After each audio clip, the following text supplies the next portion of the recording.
सावधानी को हो, बहुत सावधानी से सुनना। 2 बार पशुपति व्रत कर लिए, आपने ये कर लिया, आपने प्रदोष कर लिया, आपने सोमवार कर लिया, आपने सारे अनुष्ठान कर लिए, बहुत सारे उपाय भी करे, तो गुरुवार के दिन अगर शिव जी के मंदिर में पानी चढ़ाया जाए, जल चढ़ाया जाए, तो घर में विद्वत्ता का अनुभव होता है महाराज, बच्चे पढ़ने में प्रखर होते हैं महाराज।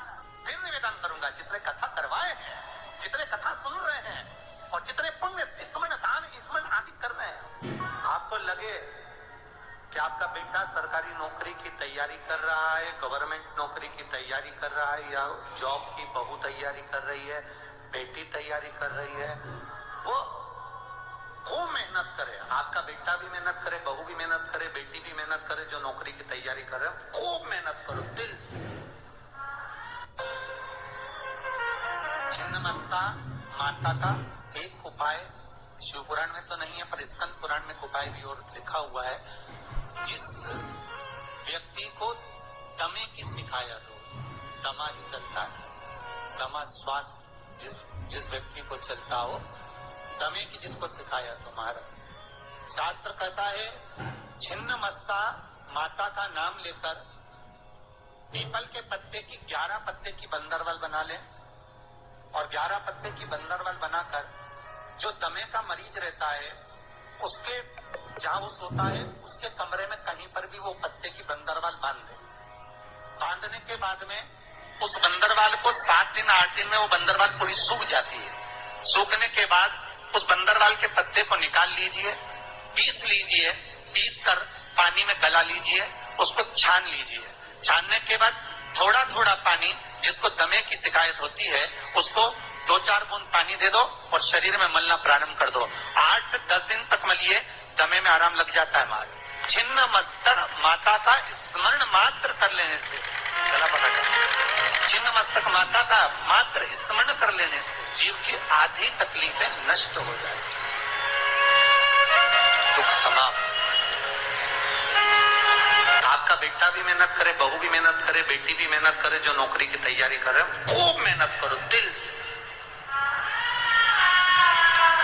पर घर का यदि एक व्यक्ति भी बेलपत्र के वृक्ष के नीचे सफाई कर देता है और एक शिवलिंग का निर्माण कर कर पूजन कर कर 5 बेलपत्र समर्पित कर कर बाबा से ये प्रार्थना कर लेता है कि उसका इंटरव्यू, उसको पास होना चाहिए, उसकी नौकरी लगना चाहिए।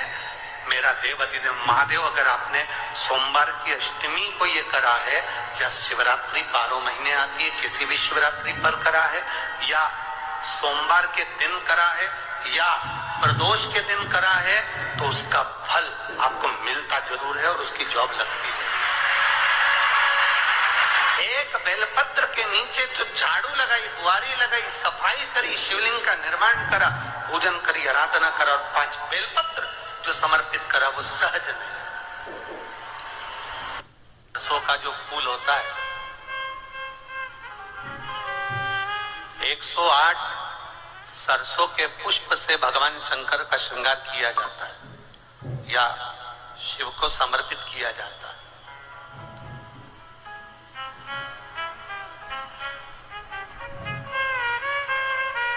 अगर डॉक्टर बोल भी देता है कि ऐसा लग रहा है कि कोई बड़ी बीमारी आने वाली है, शरीर में कोई ऐसा रोग आने वाला है कि ये बहुत बड़ा रहेगा, हम उनको हमेशा कहते आए हैं कि प्रयास करना कि बसंत पंचमी के दिन सरसों के फूल 108 शंकर भगवान को चढ़ जाएं, उसके बाद जांच करवाना प्रारंभ करो, बड़ी बीमारी नहीं आएगी, बाबा उसको टाल ही देगा। उसका नाम महामृत्युंजय है, उसका नाम ही महामृत्युंजय। और हमने पहले भी बैतूल की कथा में कहा था कि सरसों का जो पुष्प होता है, कोई आप कार्य करने के लिए जा रहे हो, कोई ठेकेदारी करने के लिए जा रहे हो, उसमें भी सरसों का पुष्प देवाधिदेव महादेव के लिए बहुत प्रबल होता है, बहुत।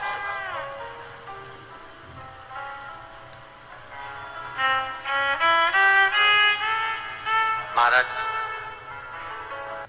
एक साथ 4 चालीसा का पाठ नहीं होना चाहिए। महाराज पाठ करने बैठे हो, किसी एक मंत्र की माला जप रहे हो, ओम नमः भगवते वासुदेवाय जपा, या शंकर जी का मंत्र जपा, या गुरु का मंत्र जपा, ये मंत्र जपा, या वो मंत्र जपा, उस मंत्र को जपने में एक साथ रट्टा मार कर ओम नमः भगवते ओम नमः भगवते शिवनारायण ओम नमः शिवाय ओम नमः शिवाय, फिर ये जप लो वो जप लो, पूरा पाठ सपाट सब खलास। वो श्रेष्ठ नहीं। कुछ देर कोई वस्तु कोई भोजन आप बनाकर लेकर गए हो, कोई पकवान आप बनाकर लेकर गए हो, कोई फल लेकर गए हो, यदि शिवलिंग पर वो पकवान वो मिठाई वो फल टच हो गया तो वो खाने के योग्य नहीं रहता। वो घर पर लेकर मत आना, मंदिर में ही छोड़कर आना। यदि भोजन पकवान मिठाई शिवलिंग यहाँ पर है और भोजन का भोग तुमने इतनी दूर से लगाया है, फल इतनी दूर रखा है, वो शिवलिंग पर टच नहीं करा गया है, तो उस प्रसाद को उस फल को आप पा सकते हो, उसको खा सकते हो। पर जो शिवलिंग पर टच हो गया फिर वो केवल नंदी श्रृंगी भृंगी प्रेतों का भूतों का आहूतों का भाग होता है। प्रेत भूत आहूतों का भाग तो फिर खाने योग्य नहीं है। हाँ, यदि नर्मदेश्वर महादेव है, नर्मदा जी के जल से कोई शिवलिंग प्रकट हुआ है, नर्मदा जी के जल से कोई कंकर से नर्मदा के जल से अगर कोई शिवलिंग प्रकट हुआ है, उस शिवलिंग की स्थापना कहीं पर है या आपके घर में है तो उसको कुछ भी टच हो जाए वो पा सकते हो, पर बाकी के शिवलिंग को स्पर्श किया हुआ नहीं पा सकते। केवल एक नर्मदेश्वर महादेव नर्मदा के जल से पृथ्वी। कई लोग पूछते हैं ये सांप है कौन, ये सर्प है कौन, तो उसको बताओ ये भगवान शंकर के गले में जो एक सांप पड़ा हुआ है ये भगवान विष्णु है।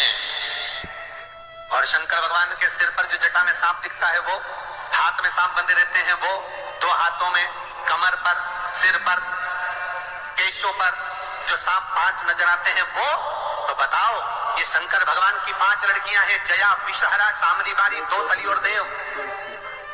ये 5 लड़कियां भगवान शंकर के इर्द गिर्द घूमती हैं, आस पास भ्रमण करती, सभी ये शिव की बेटियां भगवान शंकर के साथ भ्रमण करते हैं।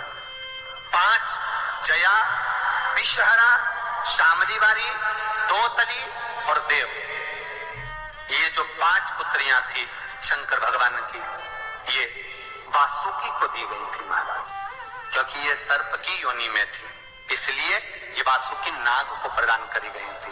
वासुकी नाग कौन सा? जिसने मंथन कराया। वासुकी नाग कौन सा?